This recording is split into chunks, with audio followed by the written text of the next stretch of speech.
I welcome you all here today to scenic Union Square. And I'm sorry that the sun isn't out and it's a little windy and chillier than I thought, but hopefully we'll be fine. The brochure has a lot of information in it as well. You can read later, so you don't need to take notes. And we're delighted to see this crowd. I have to say, most of you are going to not get a gold star because you didn't sign in, you didn't RSVP. So I don't know if we have enough of these here today. I had 18 of them and I made 50, and I clearly have more than that. So I might ask some people to share. For those who did sign up, thank you. It's always helpful to get a sense of how many are coming. But this is a great turnout. We're delighted to have you here. This is Ed Gordon, and he's going to be doing the majority of the speaking today. He's an architectural historian, so I'm delighted to see all of you here today. But the reason that I hired him to do a lot of these tours, and I know I recognize faces, I'm delighted to see you here again, is because he has done a lot of the surveying in the city of Somerville for us about properties that we then want to designate as historic. So he knows a lot about the city. In addition, he does a lot of other surveying work for communities throughout the Boston metropolitan area. So he's able to sprinkle a lot of his comments with analogies and examples from other places in the area, which is really helpful, I think. Okay, Ed? Okay, well, welcome everyone. Okay, so for the past 15 years on these tours, we've been saying the GLX, the Green Line extension, is coming, it's coming, and, you know, there are going to be potentially changes to the Union Square area, and so we have Exhibit A over here, A and B, I guess, the 20-story high-rise and the lower-rise building over here. And so, you know, this is an opportunity to look around during the course of the tour to get a handle on the historic properties that have already been designated and the ones that should be, because our historic resources need to be protected as best they can be. And so this is sort of an exercise in really taking a good look at the central core part of Union Square. And we'll be kind of going full circle from here around up to Bow Market, just a little bit on Bow, and then back down here, going down Merriam to Somerville Ave, and then we'll talk about the buildings across the street at the end of the tour. So I should say that Union Square is the largest business district in the city. In the beginning, you know, it was kind of an unlikely place to put a business district before changes like the filling in of the Millers River wetlands off in this direction. So the area is really squished between the former wetlands and Prospect Hill, with the Prospect Hill Gothic Revival Tower on top. The Graff Highway actually hemmed it in again after. Yeah. So, and you know, and I bring up the Millers River, and I want to quickly say. Okay, can I hold on? We need to move on because the first house that we're actually going to have the owner speaking at has to leave right at 2:30. So I'm going to suggest that we go up there and you can talk about the Millers River from there. Is that okay? Well, that's actually closer to where it was. Right, exactly. Okay, So, let's do it. So we're going to go up this street here, which is Prospect Street, onto a very small area that I affectionately call an urban village. Okay, just can I just very quickly point out the fire station, which was built in 1903 to 04 in the colonial revival style.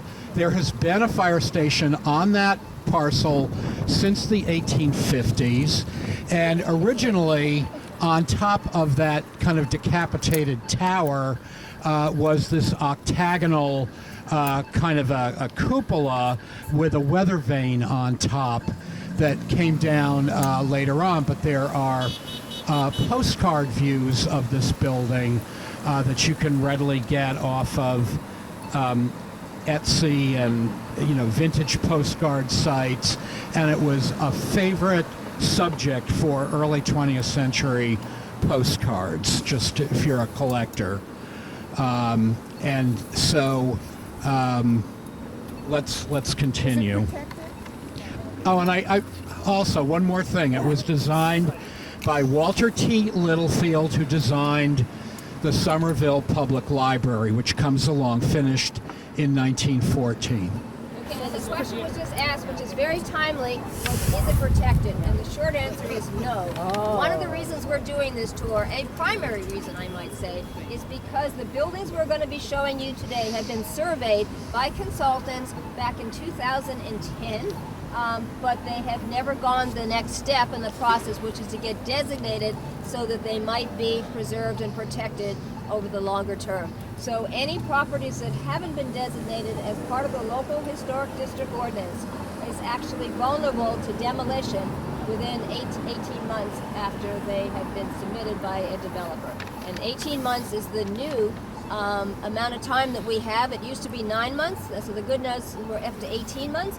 But if anybody knows about getting a permit in any city, including Somerville, it takes that long to get a permit anyway. So one of the reasons we wanted to show these buildings is because we want everybody to know which ones are not protected. Onward. The owners are here and they are staying around from another appointment they have in Boston just till 2:30.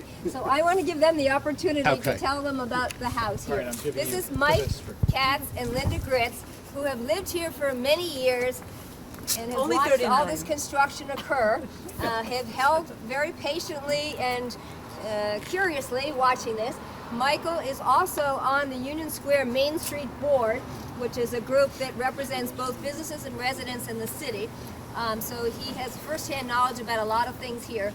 And they have witnessed over the last couple of decades a lot of changes. And so, and they just finished doing some major renovations on their house. Not quite done. Good morning. So, yeah, we've been here for 39 years. So by Somerville time, we're newcomers. Our house was built around 1860.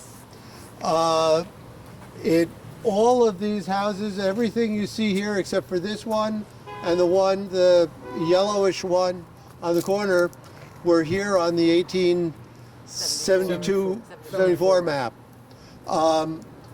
They were not on the 1859 map, so we can tell by other methods about when it showed up. When we got the house, it was covered in plastic siding. We hated it, but 39 years later, we just got it off. It destroyed our yard at the same time while doing the work, so we decided to redo this with mostly native plants. Obviously, everything in an old house takes a little longer when you're working, partially to make sure that you're doing the right thing for the house, and partially because when you open up one thing, more happens. So I replaced a porch fixture, lighting fixture this morning, and what should have been a 15-20 minute job was 2.5 hours. But that's the joy of doing it. Okay. And the house at the end there, 14 Everett, is a historic district, and we're trying to expand it to the remaining houses that were on the 1874 map. This one, and the pale pastel one there. And it's been languishing the process has been languishing for about 1.5 years. We do hope it goes through and protects these houses, because 10 years ago, all the houses here were still existent from the 1874 map, and we've already lost 2 of them to luxury condos. So what we'd love delays to- the process? Staffing, it's low priorities. Staffing is a combination of staffing, and also there are some people who feel that saving single-family homes is not what should be done. There are other people who feel there's a wide range of things, and I won't get into the politics of it all, but Yeah, well, we're all for more housing and more affordable housing, absolutely. these two are not Luxury affordable. condos, I don't think are what the people who are against this are aiming for. So we're not succeeding in getting the affordable housing by not protecting these houses. So I think we could do both. We can get affordable housing and we can protect. The construction co-op is going to become 100% I'm sure you're taking affordable that. housing. I don't know if you're going to talk about that. Yeah, I'm gonna Okay, talk you're gonna go about about that. 14. Okay. Yes. Okay. So we'll let you and talk. and the one final thing that we're going to say is, eventually, once we get our we get the permit approved for the bathroom down there, which you heard, whenever the driveway. Get rid of the porta potty. We got rid of the porta potty and No more put in a bathrooms. driveway. Once that happens, Oh, the neighborhood finds it very handy. Yes. you know, Well, that's probably good for your yard that it's there as well because it's all open. So but once that happens, we will indeed put in a fence. It'll be a cast iron fence or a wrought iron fence, and finish up. Right over here, there will be a boulder coming up out of the ground, installed because we've had our fences destroyed by trucks cutting the corner here. And I want them to hit a boulder and not our fence. Good for you. Or make them think twice about And having put water or some type. 1620 on it. So, are there any questions before we run off to a chorus rehearsal? yeah, they are one of the more persistent, determined couples that I know. Thank and you. yes, Thank the house down there that we're going to talk about, 14 Everett, was actually surveyed in 2010. Their house was surveyed in 2015, I think it is, 16, yeah. 16, as well as some of these other houses. So there is work to be done on the city's end on this whole thing, and that's what we're really hoping is going to happen. All of you can be helpful, because if the city councilors know that this is a priority, that this for the residents to know about or to pursue, that's how it's going to happen. Because we need 8 out of 11 councilors to vote in favor of any local designations. And what this would be is an extension of a single building district that we have, which I was going to talk about later, but is just as well right now. A single building district is something that we very creatively pioneered here in the city of Somerville back in 1985 or 1884, 1984. Yeah, really. I'm old, but I'm not quite that old. That we pioneered because in order to do any designations, we had to go with single buildings because the properties immediately around it were already so altered that they were no longer eligible to be designated. So we went to the state and said, well, we're going to do a single building then. And they said, no, that's really not what that ordinance, its enabling legislation, is all about. And we said, well, it says one or more buildings, and this is the one building we're going forward with. That was back, as I said, in 1984. They were not very happy with our creativity, but I don't think any of us have any regrets about it because they have yet to pass the landmark legislation that was going to enable us to do single building districts.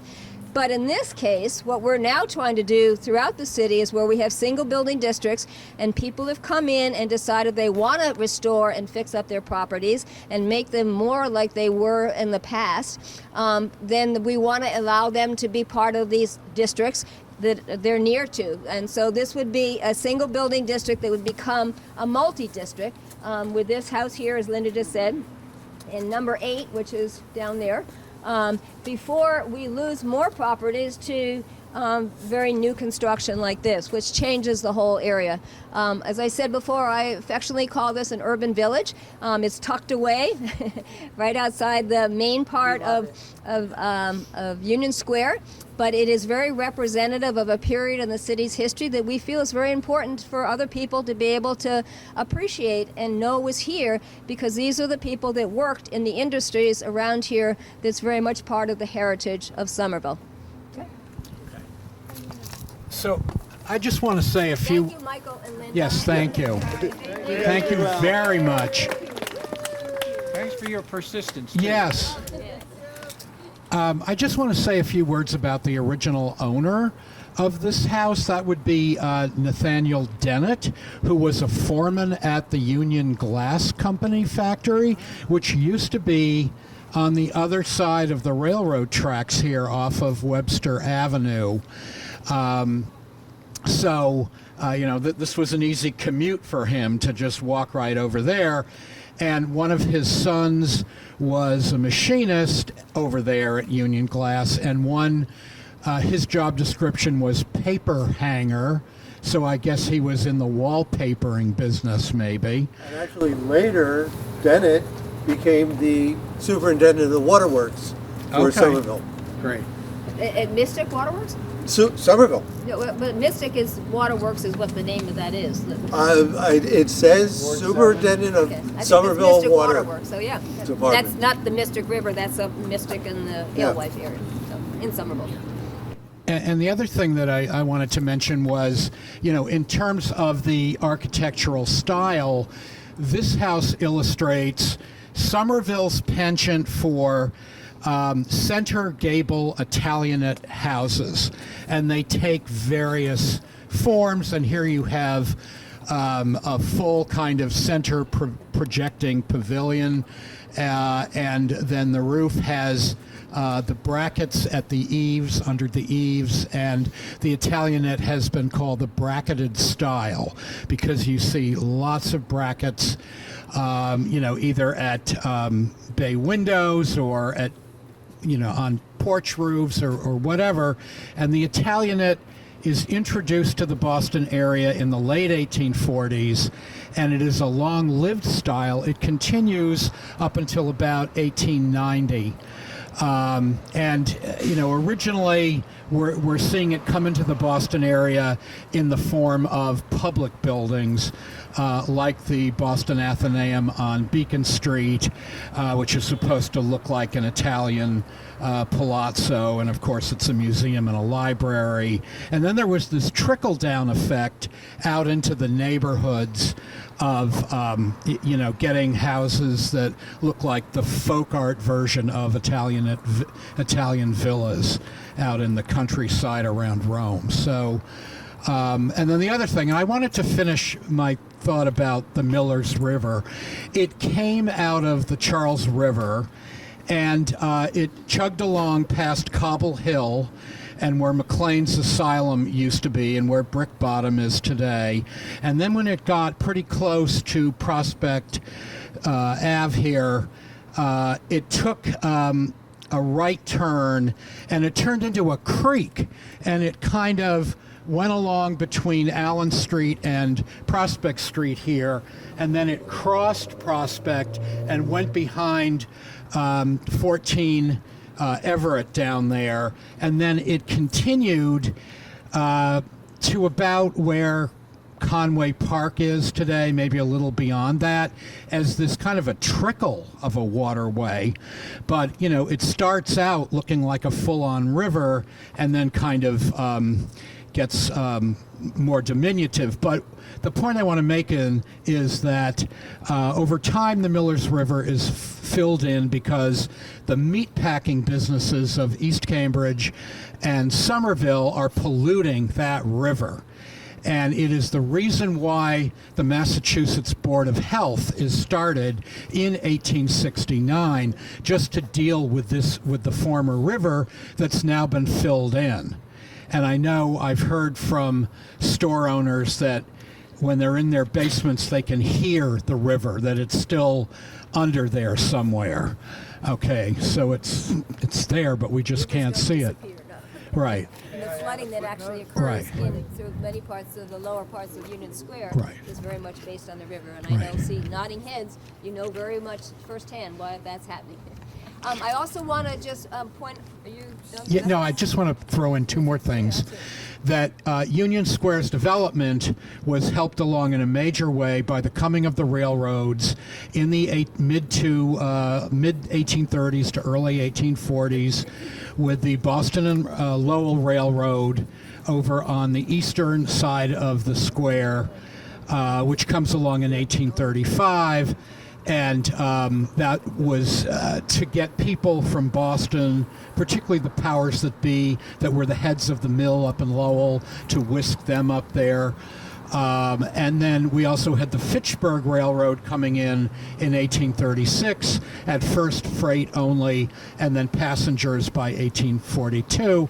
And then the other thing that helped to expand the business district here were emerging industries, like the American Tube Works at the western edge of Union Square, where the Family Market Basket is down, next door to that was American Tube, which was started in 1851, and they made literally tubes that had to do with steamship boilers and engines and railroad-related purposes.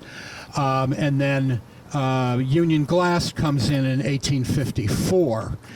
And, there was already a glass industry in East Cambridge, and so some of that industry moves over across the way.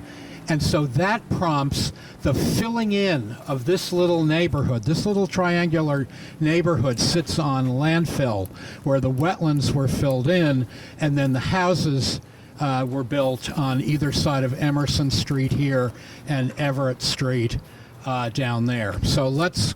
Before we go on, there's two things. Bill Shelton would like to make some historical commentary.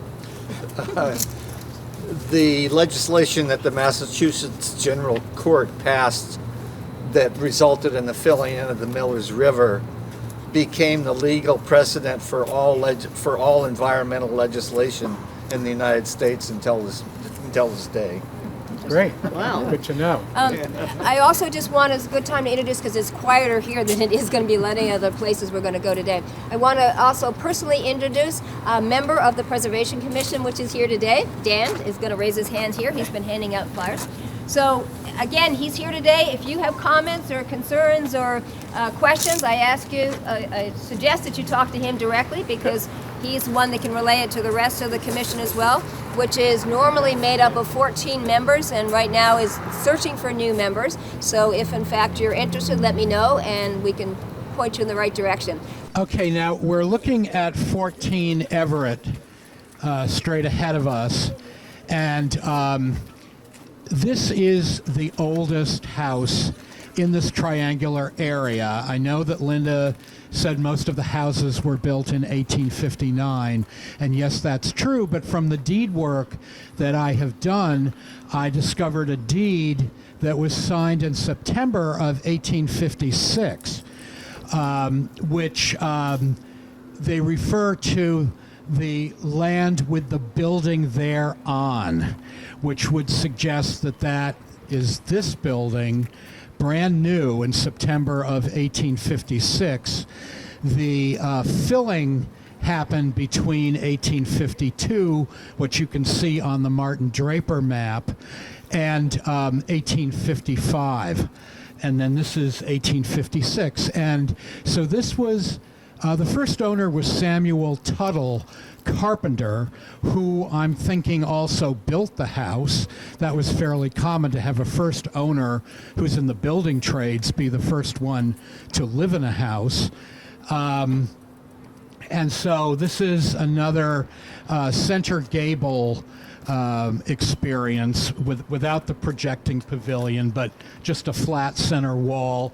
The arch, the second floor arched window, is very commonly seen in Italianate architecture. The arch to Italianate is what the pointed arch is to Gothic. And I'm really happy to see, and I think it's been a while, there used to be a wooden porch to the right, on the right side of the building off the second floor, that is no longer there. So, we're back to the way it would have looked originally. And then you can see the bracketed door door hood, again, that bracket thing that was loved in this style, and brackets at the center gable. And, and in the beginning, the Millers River kind of meandered behind the house between the Somerville. Well, I guess it's Washington Street at that point, and this house. So let's continue this way. Okay, so we're looking directly into the square, looking east, and just to raise the thought, where did Union Square get its name? And some people say, well, it was around the time that Union Glass came along up the street, and the Houghton family that owned Union Glass wanted to make it clear to their customers where their political sympathies lay. So this is in the run-up to the Civil War, and things are hot and heavy in Congress, and so the Houghtons named it Union Glass in honor of the Northern Union states. That's one thought. Another thought is that in 1861, when the war started, there was a major kind of soldiers recruitment sign-up station in the middle of the square to sign young men up for the Union cause. That's another theory. And then perhaps less likely, in the early 1860s, there was an encampment of Union soldiers on Prospect Hill that you could see from down here. So, but before that, the square had some other names. For a while, it was known as Liberty Pole Square because in 1854, some local firemen erected a liberty pole flying an American flag in the middle of the square, and also it was called Sandpit Square, which a very gritty name, which I think is kind of cool, which references, of course, the sandy soil that had the silica that was so good for the brick making that Somerville became well known for. So between the 1820s and the 1880s, brick making was a major industry here in Somerville, and it was all had to do with the sandy soil, the quality of the sand, and of course Medford had a similar industry going way back into the 1600s. So it's sort of like the Mystic River and the areas associated with it that were good for brick making. Now the other thing is, who were the customers? Where were the patrons drawn from for the businesses? And I should just add that before the Civil War, right around the core of the square here was very residential. There were Greek Revival houses that looked like a little bit larger than the Midnight Convenience Store building, which is the oldest building that we have here, 1845. So there were these wooden Greek Revival houses, and that quickly changes after the Civil War when you get these business blocks that are built that are quite attractive, and we'll see more evidence of that as we go along. And so it's really, we're talking about after the Civil War. Who was patronizing these stores? Well, it's the waves of ethnic groups that are coming in and settling in the area. Don't forget that the Yankee Protestants are up on Prospect Hill, and then down here you've got at first the Irish coming in the 1840s, and then later on you have some Germans. You have around 1900 on either side of that date, you have Italians, and you have Greeks, and then the story continues with Hispanics and Haitians, and into present times with Asians, and so this has historically been a melting pot, and it would be lovely to keep that multi-ethnic thing going. And so they were coming into the square, particularly to buy groceries. There were a number of grocery stores in this area. There were a couple of upholsterers and people who dealt in heating and plumbing, and so beyond that, I want to turn to St. Joseph's Roman Catholic Church, which was built between 1870 and 1874 by an architect named James Murphy from Rhode Island, who has given us a brick Gothic revival, easy to recognize this with the pointed arches and the flying buttresses that project from the sides of the buildings. And so before the 1870s, what did Somerville's 2,000 Catholics do for worship? They had to walk. They walked into Cambridge. They walked into Charlestown, to St. Mary's in Charlestown. There are stories of people even walking into the North End. So this was much needed. And Murphy, the architect James Murphy, had previously designed St. Gregory's on Dorchester Ave on the way into Lower Mills in Dorchester, and that church is still there. But it was not easy to get a Catholic church built before the 1870s, because there was a lot of, NIMBYism, not in my backyard. The prevailing Protestant culture didn't want Catholicism in their midst, but by the 1870s, that kind of, know-nothing kind of approach to things ended. I also want to say, look up to where the steeple used to be, and back in 1978, there was a storm that destabilized the steeple, and then it had to be taken down. And this happened a great deal in Boston as well. It was not uncommon to have a storm come through, and then the parishioners don't have the funding to stabilize. And so that is the way it's come down to us. And then, importantly, I want to get back to the Midnight Convenience Store building, which... Before you do, I just want to make the point that the church is one of the few structures we're seeing today that actually is designated, other than 14 Everett Street, but the church actually also was done. We did that back in 2010. So again, this is part of the expansion of the Union Square district that we're trying to work on. So there are sprinkling of buildings in Union Square that have been designated, and this is for an expansion of that district to include the other buildings we're talking about today. Okay.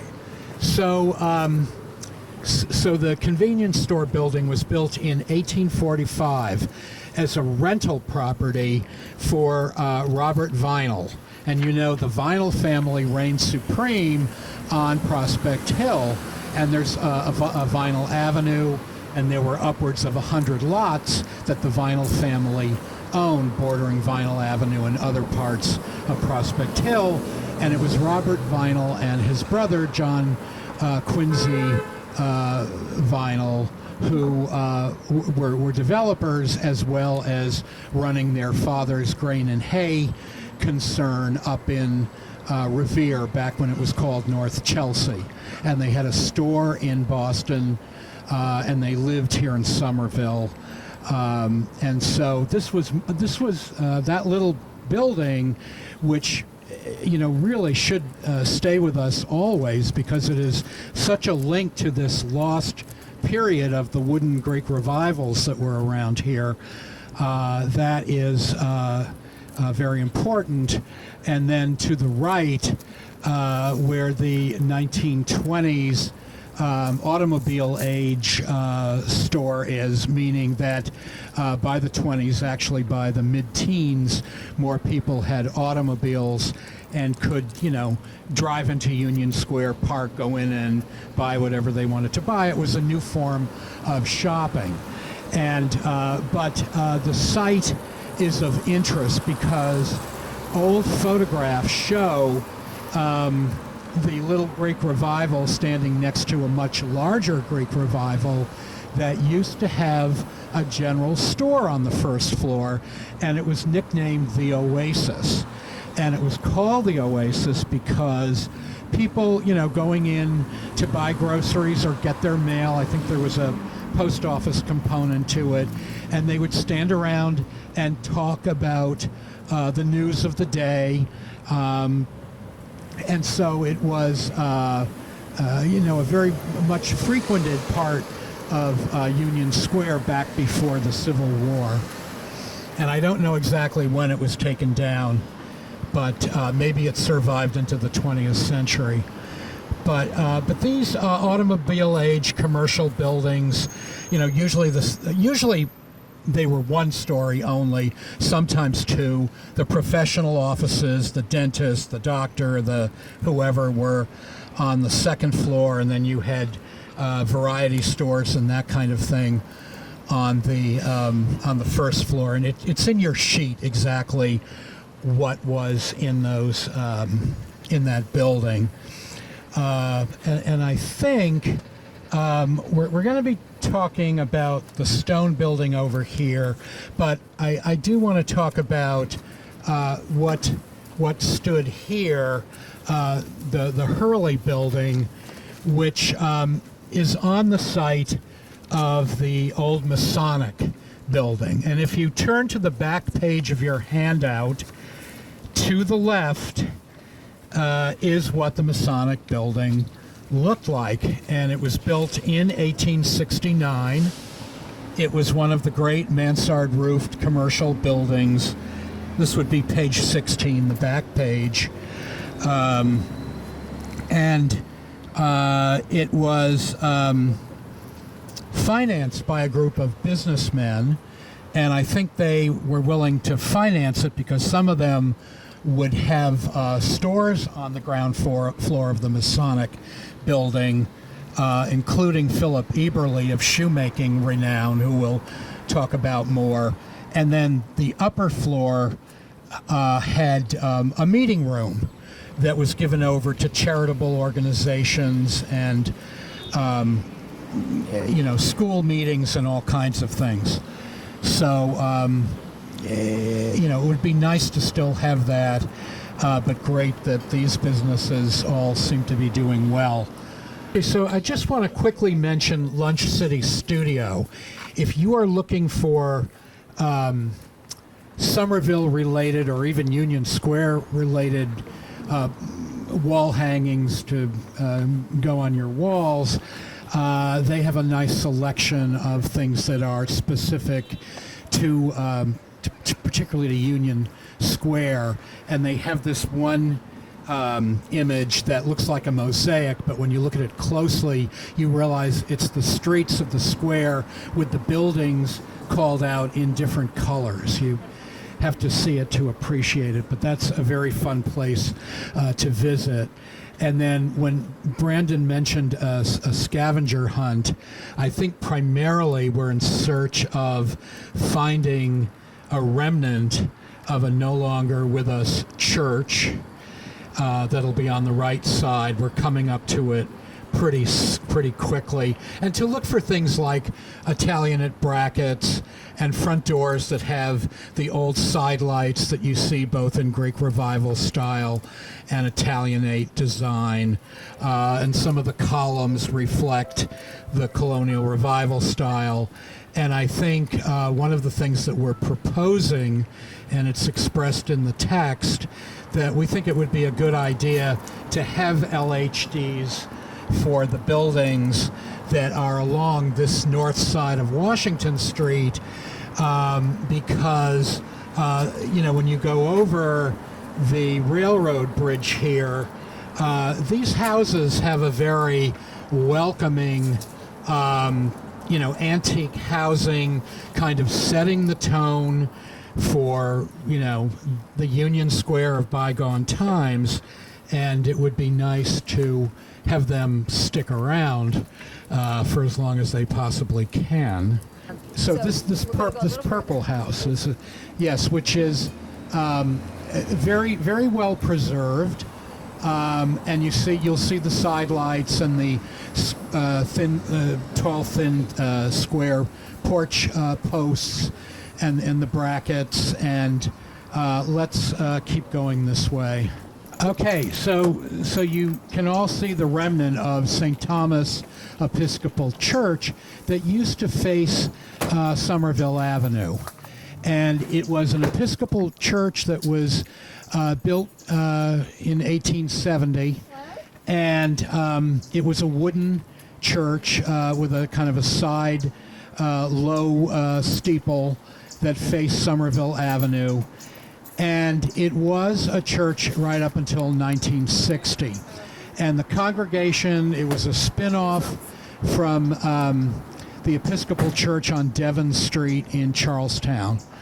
And then some of that congregation came over here.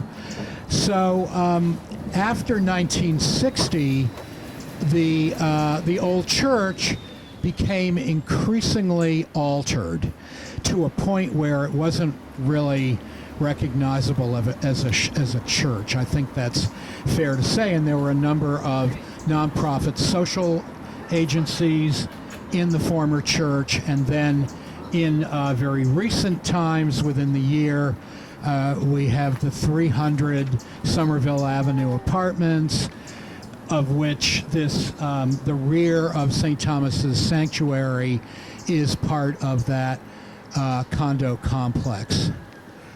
Okay, so it's a kind of a three-part condo complex with the. I meant apartments. I'm so used to saying condos that it's refreshing to say apartments, actually. So the postmodern building that's on 300 Somerville Ave, then the middle section that looks a bit industrial, and then the former part of the church. So that's what we're seeing back here. Okay, and then as we walk along, this mansard roofed house, the mansard here was here by 1874, and in the early 1900s, very probably that's the date, there was this Colonial Revival addition, which is kind of massive and hides what's going on the front of the building. But this is a fairly intact Italianate mansard with a Colonial Revival porch addition that was built for a man who had a business in Boston selling lighting fixtures. So he was selling wall sconces and chandeliers and kind of vertical standing lamps and all kinds of lighting fixture related things, and apparently did a decent business in that, given that this is a fairly substantial house. And then next door, what was originally an Italianate house that may have had a mansard or maybe a hip roof before the third floor was added, and before the porch was added with the Colonial Revival look. But the tip-off that this was mid-1870s Italianate is the bay windows on either side of the center entrance. We say polygonal bays with the panels underneath. And then the doors may or may not have had those arches. Sometimes it's hard to tell with Italianate, what was remodeled. But the side lights appear to be original. And then what I love about this added porch is the finial urns that are very Colonial Revival. And, when I first looked at it, I thought, is that a federal style 3-story house? It was like just trying to, half the fun of this is trying to figure out what was altered, what was here originally, thoughts like that. And this man, whose last name was Smith, either John or Joseph G. Smith, owned something called the Metallic Company of East Cambridge. And further research is needed there to find out what did he make at the Metallic company there. So when this interesting industrial building was built in 1884, its first tenant was the Eagle Roller Shade Company, and that company was short-lived in this building because in 1885 the I.H. Brown Woodworking Company came along and was here for, I think, into the 20th century. But one of its claim to fame, this woodworking company, was that it had a nationwide business making museum exhibition cases. So if you were to go to the Peabody Museum at Harvard, and there are a couple of rooms that retain the old cases, and those cases were made by this I.H. Brown company. So this was fine woodworking. And, in one of the, I don't know, 50th anniversary or 100th anniversary Somerville Journal publications, there are photos of what the interior looked like. And it looked like a typical woodworking concern with overhead belting and lathes, and they made quite a splash for a time nationally. I think they sent cases out to as far away as California, but. With like most industrial architecture, there's not a lot in the way of architectural elements, except here a little bit, as seen in over the windows. The lintels are these header bricks. The short ends of a brick are called headers, and they're just turned out and put in a nice arched row. And then above that, there's even the suggestion of a dental course, in more formal public buildings and on some houses. There's a course up under the roof eaves that is ultimately harking back to ancient Greek architecture, and the term dental also has a relation to dentistry, like these are almost like little teeth. But it's a handsome building. On here it looks like one story, but I think it goes down 3 stories in the back. And you should all know about, I'm forgetting the name of this company to the left of the doorway, but it's sort of like a curiosity shop, a vintage shop, an antique shop, whatever you want to call it. But it's a jumble of very interesting collectible things that's worth going in. Yeah, and the thing that's also interesting about this building is it's actually on 3 sides. And this is the long one. You have a picture in your brochure as well. And then we're going to go down right past it as well on Hawkins Street. And then it goes around the back. If you go up here where the fencing is, that's the railroad tracks there. And for those people that have lived in the neighborhood, you know that there's been a diversity of uses in these buildings in here. And there are on different levels, but it's all within. When you're in one store or one area, you can get to the others underground and such. So it's a bit of a maze. I did a walking tour here a number of years ago when we were talking about entrepreneurs and interesting spaces, and went through it, and people were just flabbergasted at how much space is here and how many different types of fun businesses. And there was a brewery here, for example, and what's back here is known as Olive Square. And there's a whole back area where the mural, there's a mural painted on there and such. And Wednesday had a Pedal Power was another business that was here that actually was the precursor, the pioneer of bicycling delivery service and such. And so, and then as we'll go by on Hawkins Street, you'll see a lot of very small storefronts. Startups, I guess I want to say, and just very different kind of entrepreneurial businesses and such that have used this building in order to start their craft and such, which is something that's really useful to have in Somerville. An old building like this that has that kind of configuration that lends itself to this type of adaptive reuse. So we are on Hawkins Street, going from Washington Street to Somerville Avenue.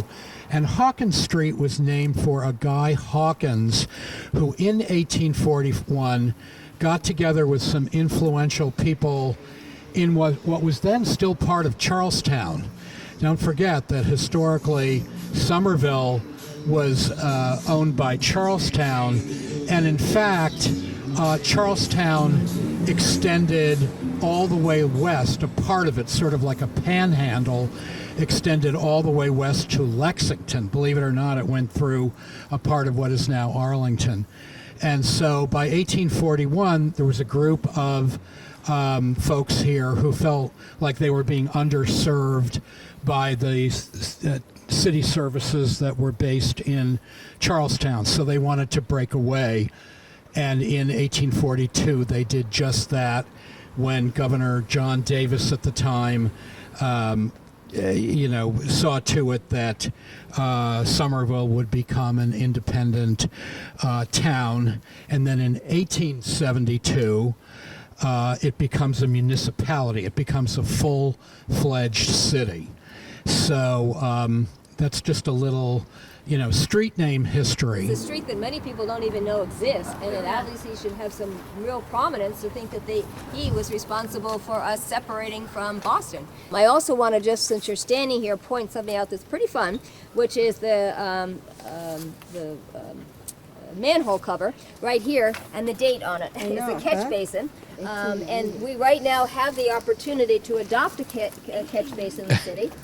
So this is kind of exciting. I would suggest that somebody that's historically oriented might want to adopt this one because it has an 1890. These are few and far between. Yep. I have actually organized a walking tour for young children in East Somerville using the catch basins and manhole covers there because kids don't look at tops of buildings and things, they look at the ground in front of them. And so it was a way for them to learn a little bit about local history. And this is one that I didn't know about until I just looked down myself and saw it. So I'm very excited. Doctors are meant to keep the leaves off. Exactly. I'm doing my work.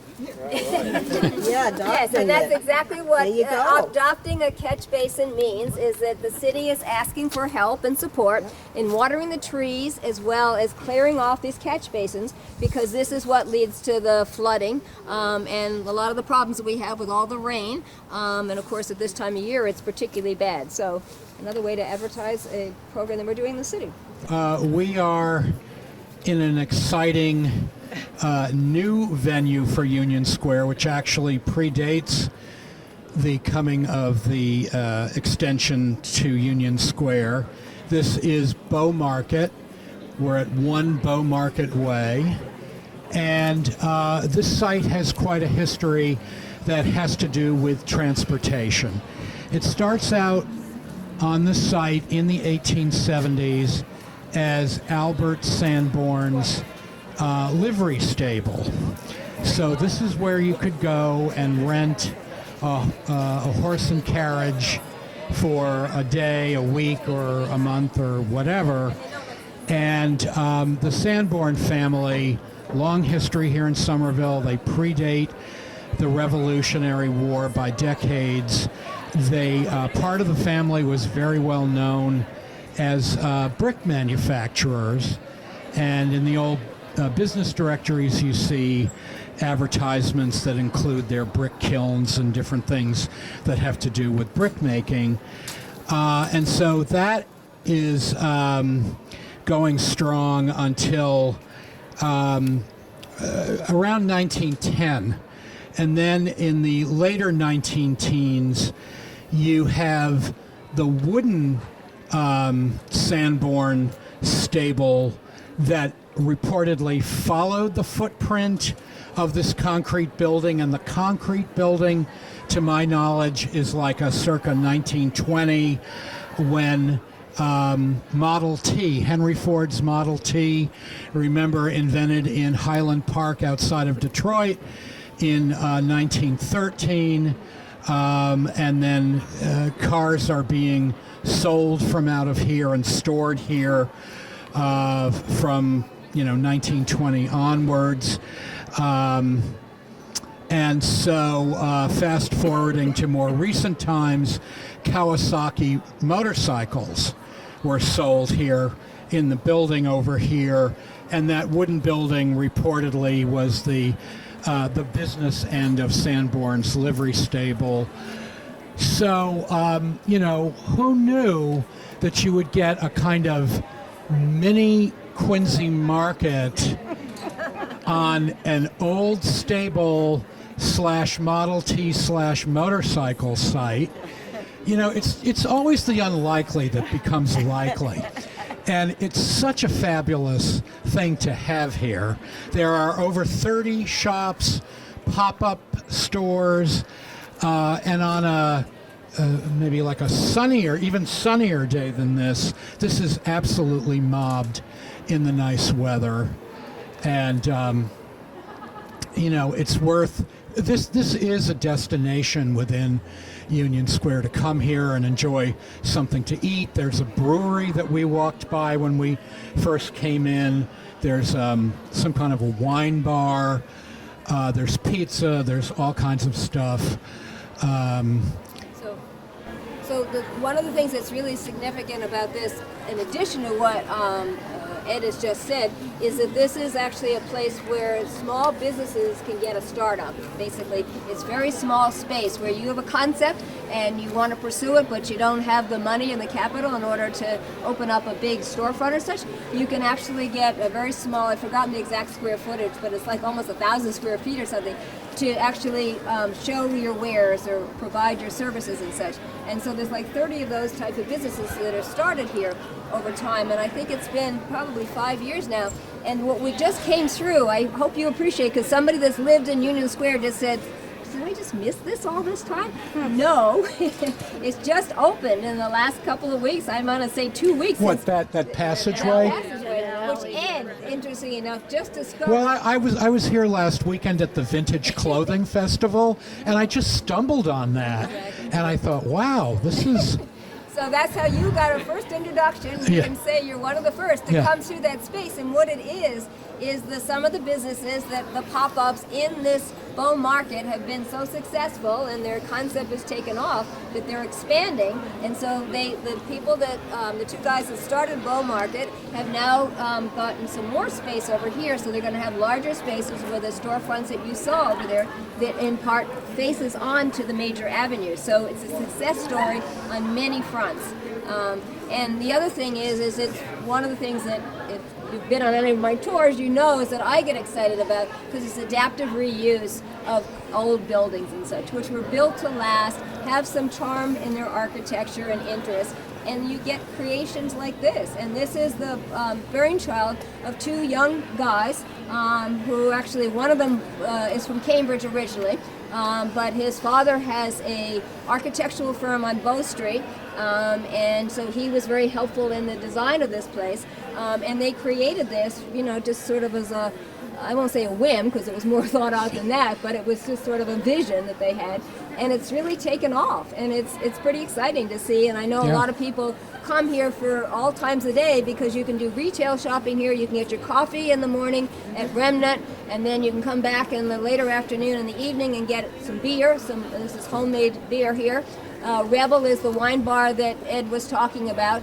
And they've done a great job at landscaping and creating, a very unique kind of space. So again, and what you also see is it's infill development, where we just came from is the same thing, where we just saw how the church has been incorporated into the new buildings there, the rental apartments and such, so we didn't totally lose them. And that's one of the things that many of us are arguing for in the city, is that we don't tear down all the buildings when you put something new in.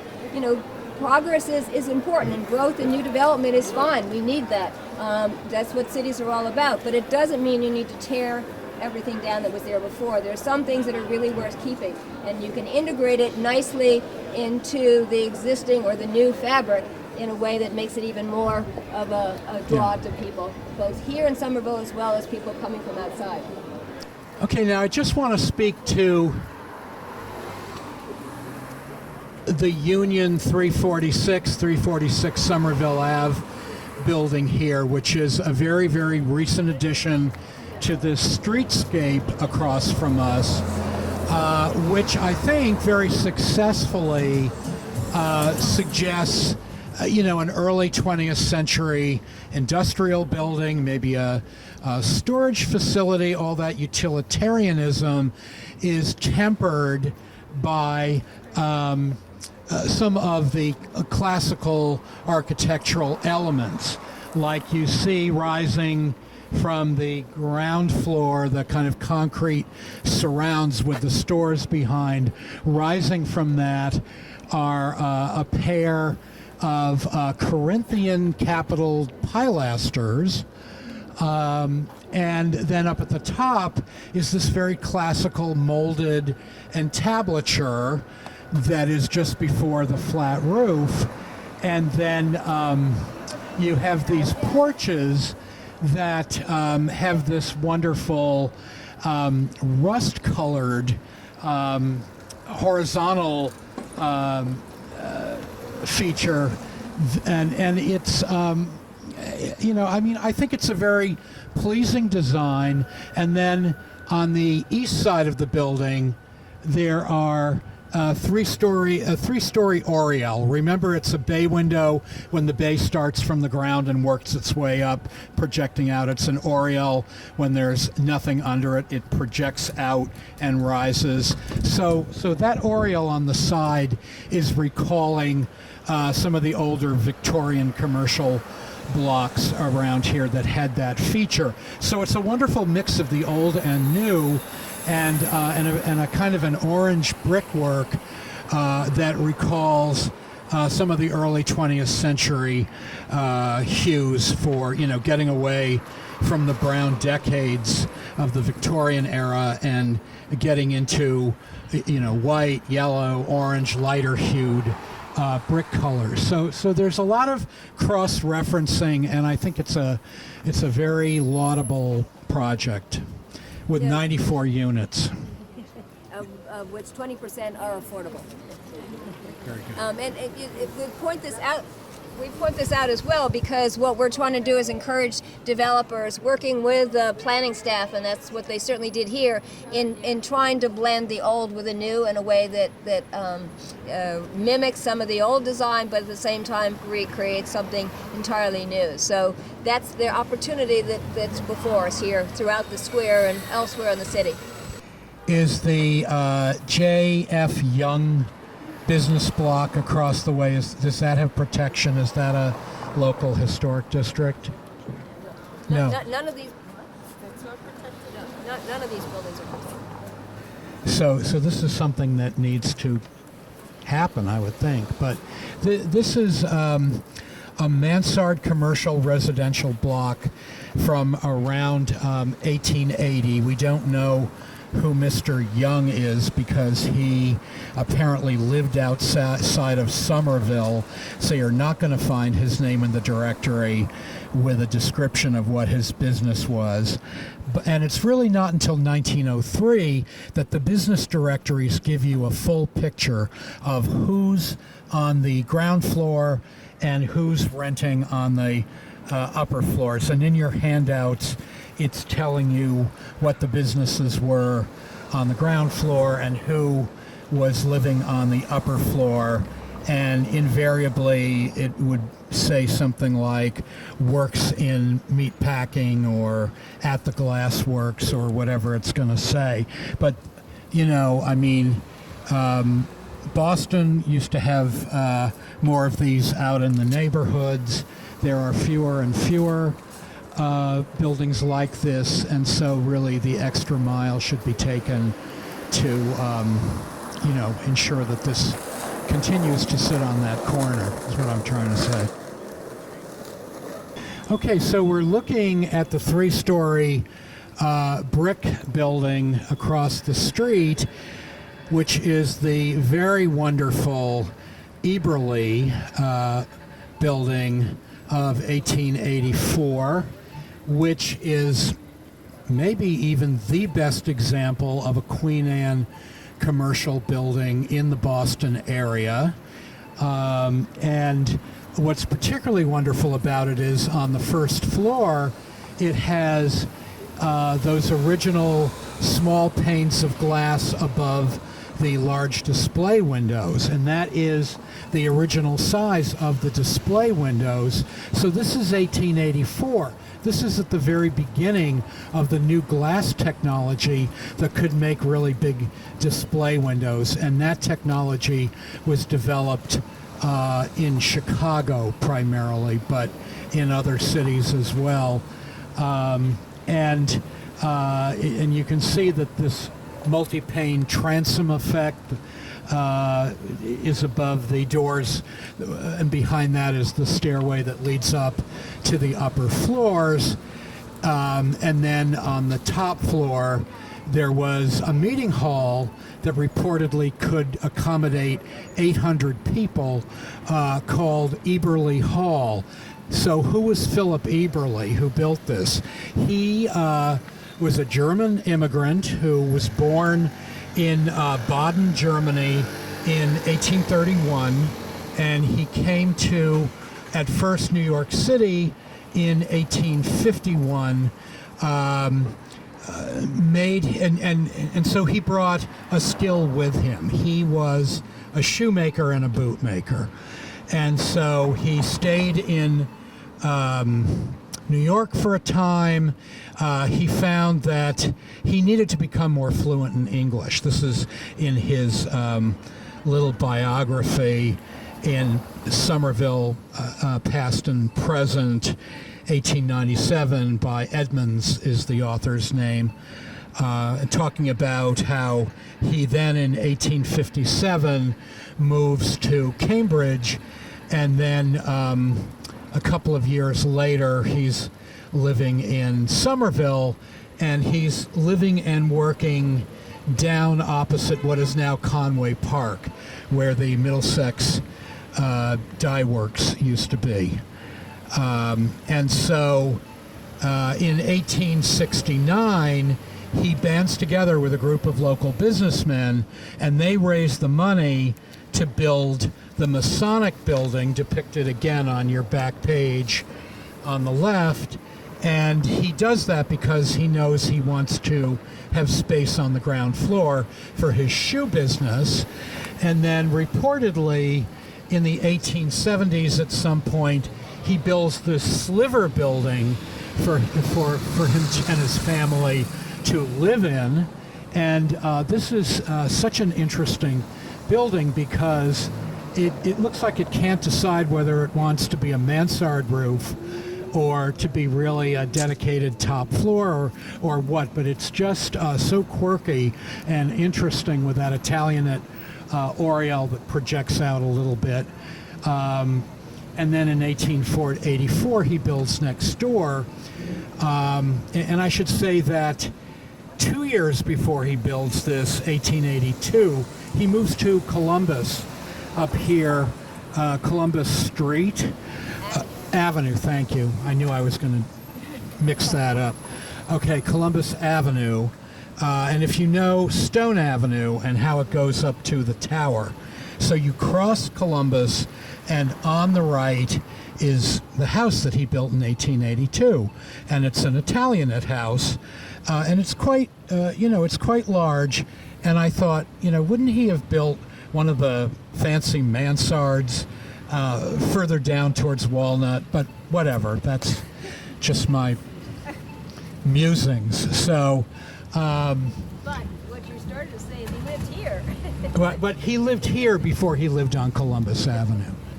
And so, you've got this incised detail above the second and third floor window, what's sometimes called punched and cut decoration. You've got a wonderful brick kind of a cornice that has sort of like Y-shaped projecting brickwork. This, what's called a corbelled cornice. When you hear the word corbelling, it means the brick is kind of projecting out off the surface of the facade. So it's just, just this wonderful survival from this wave of building important Victorian commercial residential buildings in this area. Okay, and Brandon, what's the status on this? What is the historic status on this? This is not designated yet, and it really needs to be. And I know that a great effort has been to reach out and suggest that everything be kept as it is. And This is actually where the major developer, this is where the major developer, or the master developer, I should say, of Union Square has his offices. So, and he's taken it over. It's worth going in. He has some interesting mementos about Union Square here, some of historic as well. And so, it's always good to advocate strongly for whether you would like that he, as the master developer, to retain as much as possible of Union Square that you think has merit. They own this property? Who owns the property? That's a good question, and I don't know for sure, so I don't want to say. I don't think they own this. Yes, I think they do. They rent. I think they rent. But this actually used to be Wallpaper World for those people that have lived in Somerville for any length of time. I'm not a native, but I remember it, and I used to come here, and it was a fabulous store in the sense that it was very old time, and if you wanted wallpaper, it was got to be the cheapest place around to find it, as well as the most variety of wallpapers that you could imagine, and it was a maze to get in there and find things, but it was a real treat to go there. And then it's gone through, it was a hardware store as well, and the family, I think now that I'm thinking about it, I think they still own it, that had the hardware store. It's part of like I want to say an estate, but some of them are still alive, but so I'm pretty sure they rent it. Yes, and a lot of the old buildings and the square here actually do have old-timers who own these buildings and have been renting it out to other people, gone through lots of different uses over time, and many of them have chosen not to do major investment in recent decades. We'll leave it at that. so we're at the intersection of Somerville Avenue and Bow Street over here on the right. And remember, Bow Street here used to be part of Somerville Avenue when it was known as Milk Row way back. And it was called Bow because the street bowed out to avoid the marshland that was over here.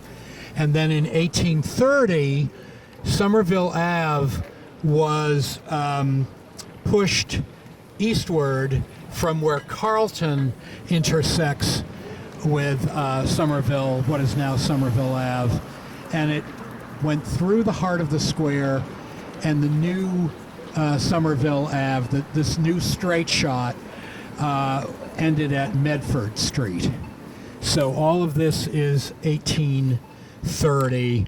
This is part of the old Somerville Avenue that went back to the 1630s, as did Washington Street is another 1630s highway. That Washington Street was called the Road to Newtown, meaning to Cambridge.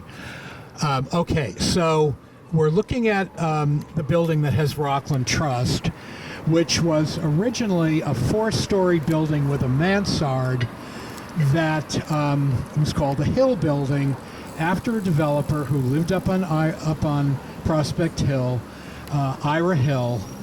And if you look at your back page, this back page picture has become hugely useful during this tour, because in the center you can see what the Hill Building looked like originally, with its 2 stories and its roof.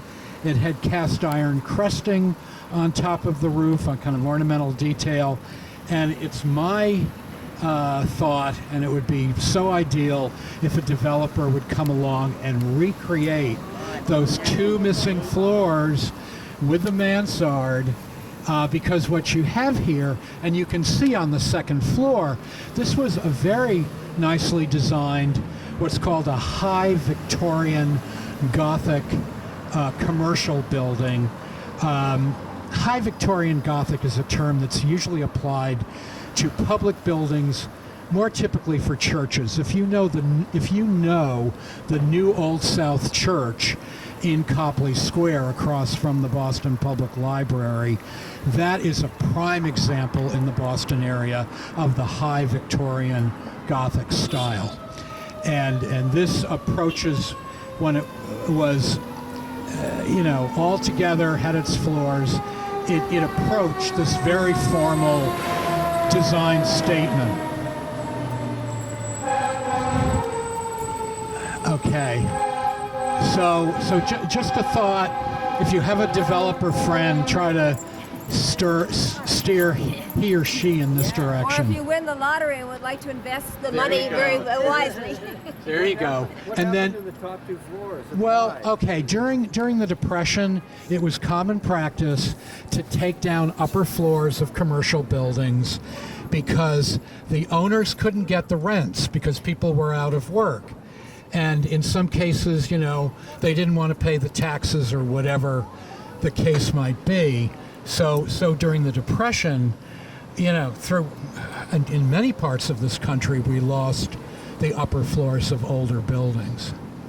So, You might want to talk about mansard houses in general, why they were actually built as a way for reducing their taxes. right. Well, mansard roofed houses. The mansard is coming out of France, particularly Paris. And there was actually an architect named Jean Mansart, M-A-N-S-A-R-T. And in the mid-1800s, Napoleon III, he encouraged this style to make a comeback. And so the idea was that the mansard was sort of not quite a full top floor and not quite an attic. So it could not be taxed as a full top floor. And in some of the Boston area houses from this period, in the more affluent homes, the billiard room was located in the mansard, and the servants' rooms opened onto the billiard room, so they could find out what the gentleman of the house and his cronies wanted to order from downstairs. I'm not making this up. So anyway, and then the other thing to point out is.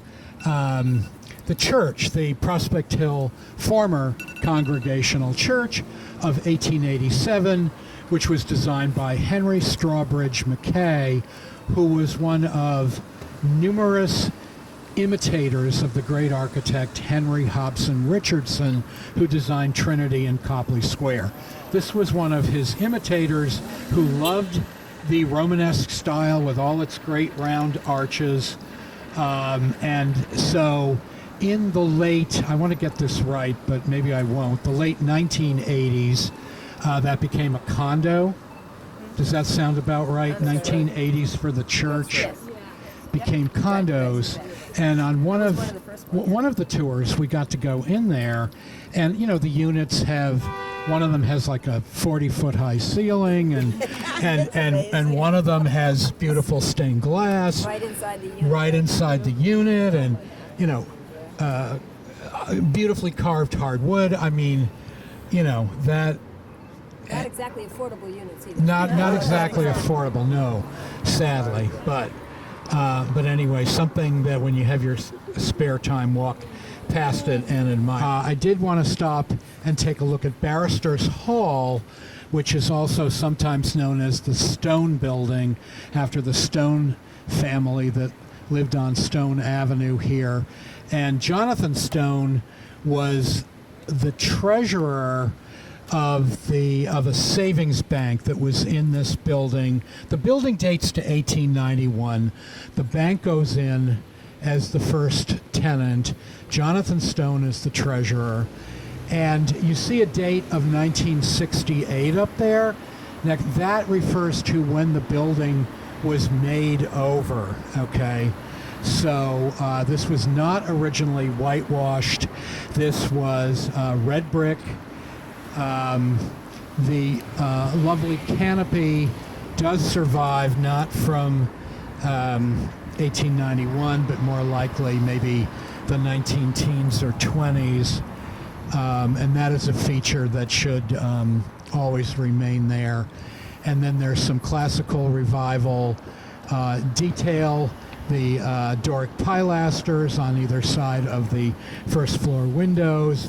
And it's, you know, a lot of it is about this very distinctive shape. For some reason in the Boston and Cambridge area, when a building's on a corner, you know, you're going to end up with kind of a cutaway corner or a bowed kind of curved corner. And then, of course, barristers refers to the fact that there were a number of law offices in this building at one time. So, and then as we walk by and then we'll look back, there is a wonderful mural on the east side of this building. So let's go take a look at that. So I just wanted to point out the mural, which for those of you who live and work in and around the square, you're very familiar with this. This was painted in 1994 by it's either B. Sargent Allen or B. Allen Sargent. But what she has given us is the commemoration of the raising of the first flag representing the United Colonies on January 1, 1776, on top of Prospect Hill. You know, when the British looked over from occupied Boston and saw this flag going up, they thought it might be a sign of surrender, when in fact it was anything but. It was saying we are more united than ever before. And for those of you who have experienced this, it's actually fun to go to the reenactment of that flag raising New Year's morning every year. The Historical Society and other organizations gather on at the top of Prospect Hill for the flag raising, and the Washington comes on horseback, and you know, the 21 gun salute. I mean, not quite that, but it's you know, I believe it or not, I've managed to get out of bed on New Year's morning to come to that, and it was really well worth your while thing to do.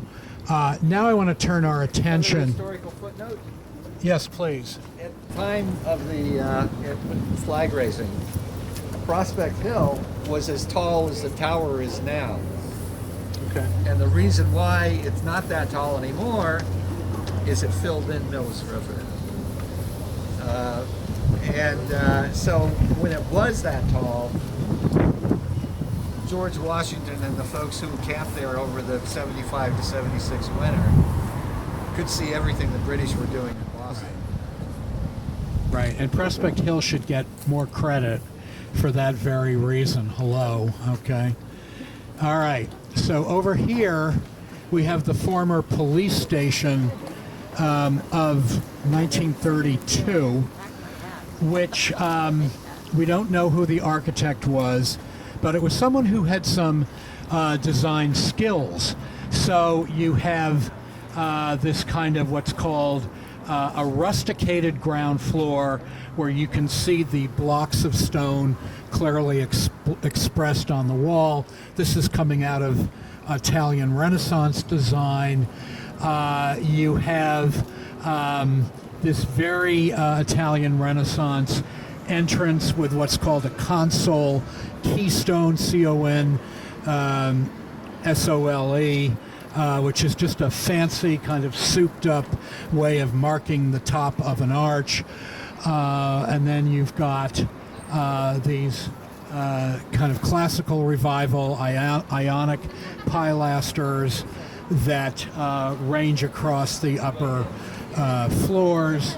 So you often see the Renaissance and the classical revival mixed together in American early 20th century buildings.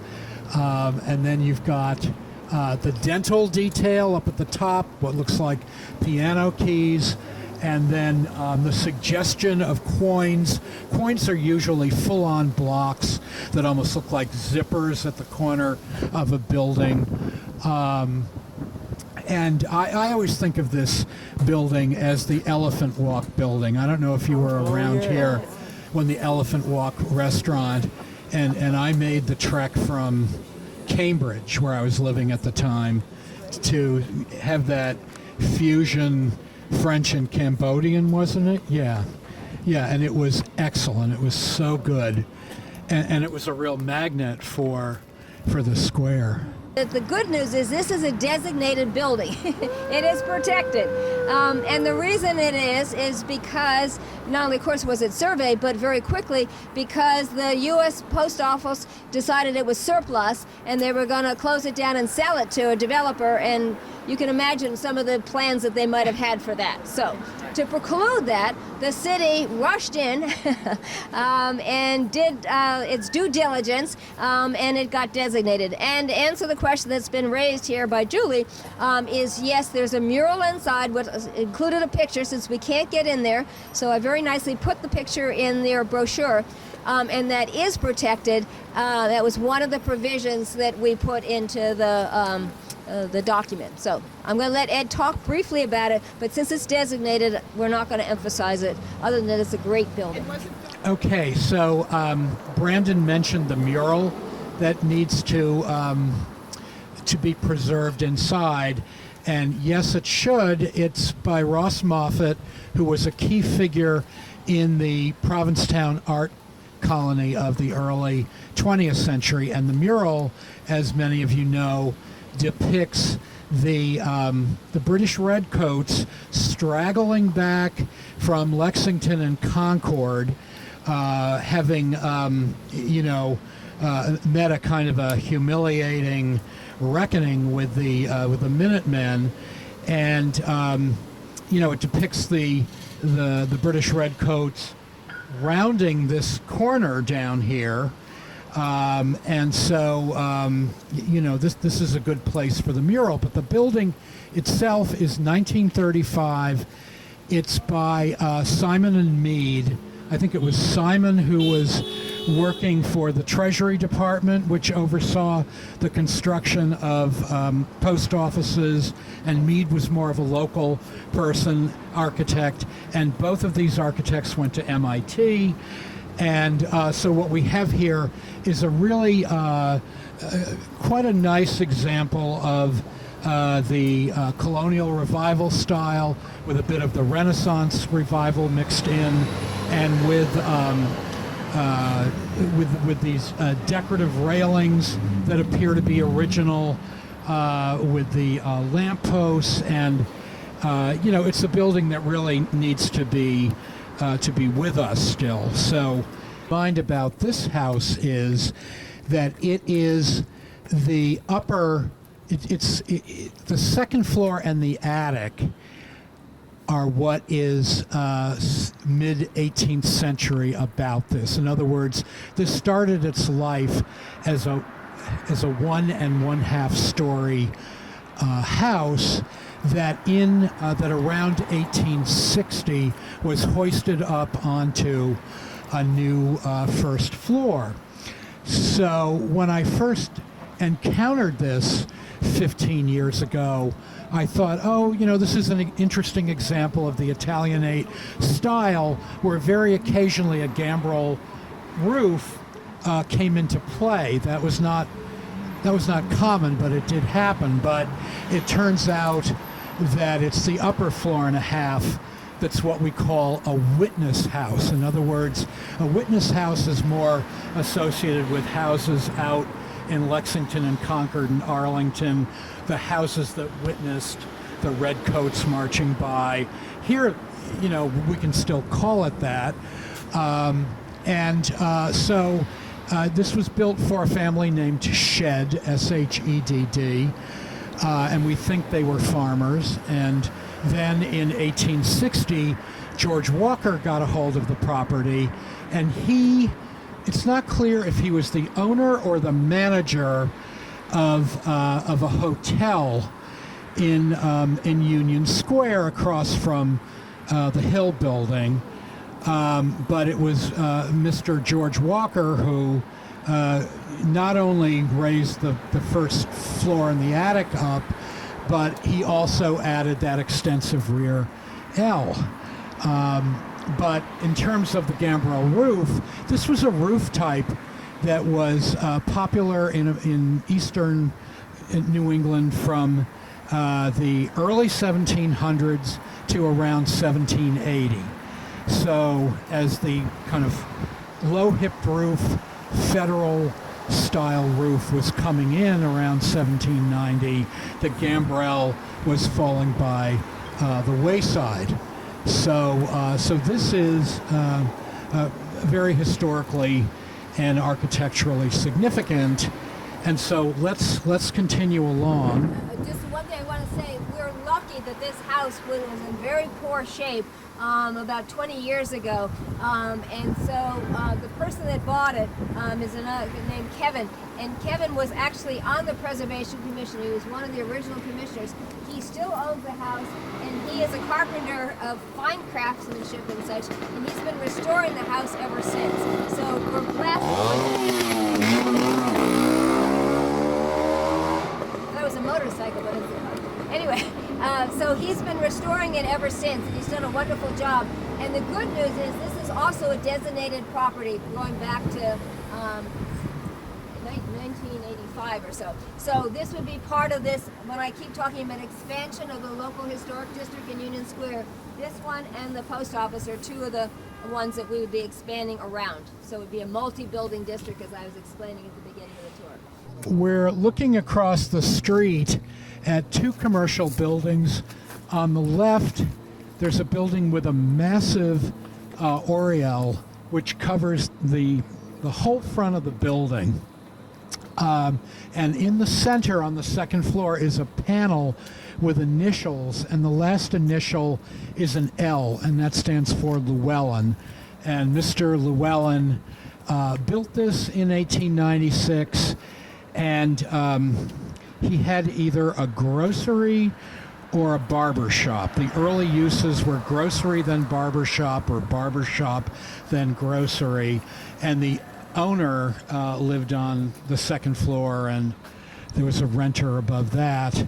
And so this building and the building next door from the 1920s, I think are buildings that contribute to the historic streetscape along Somerville Avenue, that they're worth preserving. Across the way, you had there were stores. There was a grocery that was owned by an Italian family. What we have in sort of this Merriam, Somerville Ave part of Union Square was part of an Italian community that started to come together in the early 1900s. And so, you know, it would be wonderful if old photographs could be found showing the original storefront treatments and what the sheathing was originally. Wait a minute, I'm wearing dark glasses, so I'm not. Is that brick up there? Yes. Yes, okay, then that's the original material. And then it's got this wonderful bowed or curved corner off to the right, which gives it added presence, I think. Okay, now here on the corner, that was an auto body shop. Maybe part of it is still for many years. I mean, it's still saying Barnes and Walsh Company, which goes back to 1940. The building itself is about 1924. And what's interesting about it is that it has some Art Deco details, what you could very loosely call deco at the corner there, the way the corner is accented, and then particularly at the roof line, there's this kind of stepped parapet.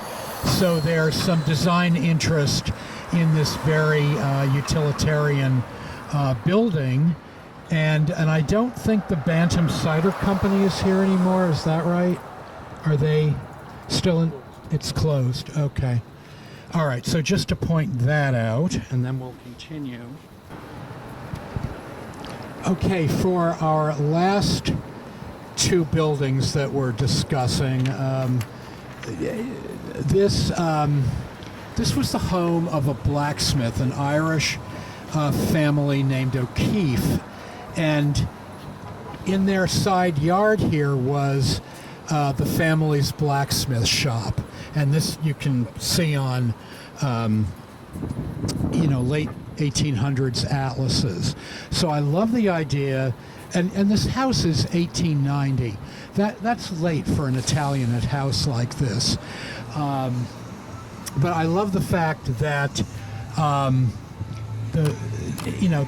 there was a blacksmith shop here, and then next door by 1914 there was the first auto body sort of automobile storage facility. So you're going from making horseshoes here to getting into motorized vehicles.